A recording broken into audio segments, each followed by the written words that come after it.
Alors voilà un paradoxe intéressant. Le secteur de l'énergie recrute à tour de bras, c'est une certitude. Pourtant, la réalité est, disons, brutale.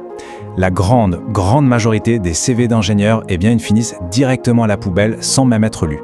Aujourd'hui, on va décortiquer ensemble pourquoi ça arrive et surtout, on va voir comment faire pour que son CV, lui, passe le cap. Regardez bien ce chiffre, 80%. C'est énorme. Ça veut dire quoi? Ça veut dire que pour les postes d'ingénieur en énergie, 8 CV sur 10 sont jetés presque instantanément. On ne parle même pas d'une lecture en diagonale.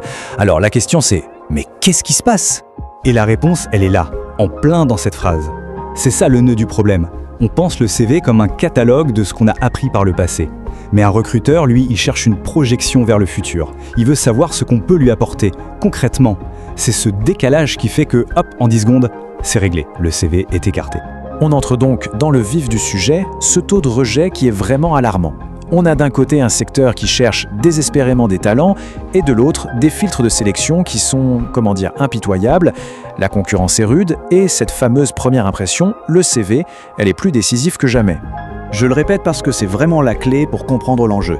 8 CV sur 10 écartés en moins de 10 secondes. C'est le temps d'un sprint pour être mis hors jeu. Alors maintenant, voyons ensemble les 3 erreurs fatales qui expliquent ce carnage.